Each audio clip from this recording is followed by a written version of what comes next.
Personally, in my first 3 years of trading, I struggled so badly with my entries. It affected my self-confidence that I could no longer trust myself. I could no longer trust my analysis. And one of the main issue I had was with my time frame correlation. Yes, my time frame alignment. And I noticed a lot of traders are also struggling with this. Hence why I am making this video. Hey guys, if you're new to this channel, you are most welcome because on this channel, I teach strategies on how to trade synthetic indices, even if you are a beginner.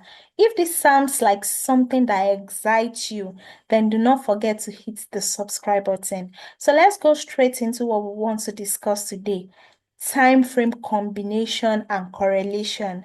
So when we talk about time frame, you don't necessarily have to follow the trend of having a specific time frame that you must use as the kind of trader that you have.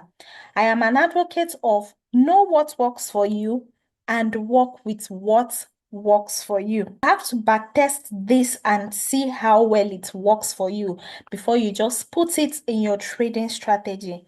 Now, when it comes to time frame, one of the secrets you need to know about time frame is that whatever you are doing on chart has to correlate with what the higher time frame is doing. It has to be in alignment with what the higher time frame is doing. Now, if you're having issues with your entries, come close. I'm going to show you something beautiful that can change how you look at the market. So when you're picking out your point of interest, possibly on the 2 hours time frame, on the 4 hours time frame, you have to look at what that point of interest looks like on 24 hours time frame. I'm going to repeat that again. Anytime you are marking out your point of interest or areas where you are expecting to join the market, you must go back to your higher time frame to look at what it looks like on that higher time frame. So let's take, for instance, I am saying this as my break of structure to the downside, and I am looking at this eye as my inducement, and I am picking out this area for my point of interest. You can see market actually respected that area anyway. So if I am picking out this area as my point of interest, the next question I want to ask myself is, what does this PO look like on 24 hours time frame?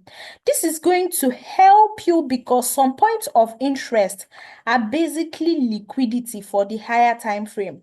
So let's go straight into it. This is 24 hours time frame. So this is our 24 hours time frame, okay? And one of the things you need to notice about this 24 hours time frame is that we have liquidity void. And after that liquidity void, we had this high created. This particular high was created, meaning that it is extremely possible for market to come back and take this high to fill up this void. If you did not check your higher time frame, you might enter this market blindly without a confirmation. Okay, so if you look at what it looks like on 24 hours time frame or your weekly time frame, it is going to really help you to avoid some certain entries that you make. So you can see that based on this 24 hours time frame, this point of interest that we mark out is a possible inducement for us. However, you can also see that we started having impulse. We had 1, 2 impulse before getting to this particular point of interest. That is enough confirmation to tell you that there's nothing you're looking forward to selling from this point of interest based on this impulse that we've had to the upside, and coupled with the fact that we had void above that particular high.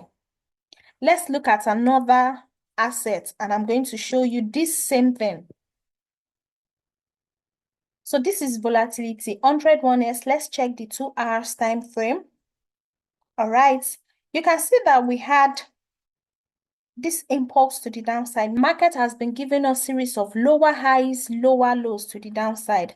And where we had last break of structure before market turned for this retracement was this low. We had this break of structure to the downside. Now, where you're going to be thinking of marking out your point of interest is this particular candle. And also for the fact that we had fair value gap. You can see that we had fair value gap there. So this would have been a possible area for you to say you want to continue the sell movement to the downside.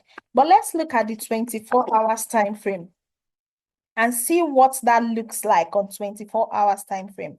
See what it looks like on 24 hours time frame. That was just a week. So you would not want to enter your continuation or your sell continuation from a week. And on this 24 hours time frame, where we had possibility of markets giving us a continuation to the downside, was this interest candle. This is an interest candle here. No other clear area where market can use for that sell continuation except for this interest candle. But if you check your 2 hours time frame, there were many areas where you would have looked forward to continue your sell movement.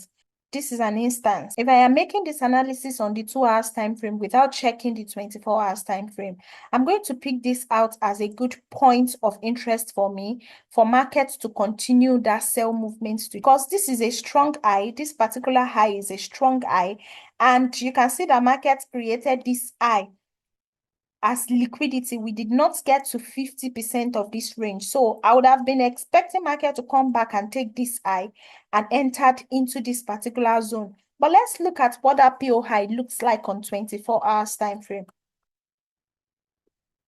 See what the PO high looks like on 24 hours time frame. It was just a week, which is a possible inducement for market to read. You can see that the PO high we were marking out on the 2 hours time frame were just possible inducement, were just possible liquidity that market would take on the higher time frame. And that is why it is essential that whatever point of interest you are marking out on your lower time frame, you have to correlate it with what exactly is happening on your higher time frame. Also, when you are marking out entry confirmation, you have to be sure that it is doing the same thing on higher time frame too. When you are marking out your break of structure, you have to be sure that your higher time frame has given you a real break of structure, because there is difference between break of structure and sweep of liquidity. You have to be sure that your higher time frame has given you that real break of structure before you proceed to making your analysis. That is how you do your time frame correlation. Whatever you do on lower time frame has to be in alignment with what is happening on your higher time frame. It is as simple as that. I'm going to see you guys in the next video. If you have a question, do not forget to drop it in the comments.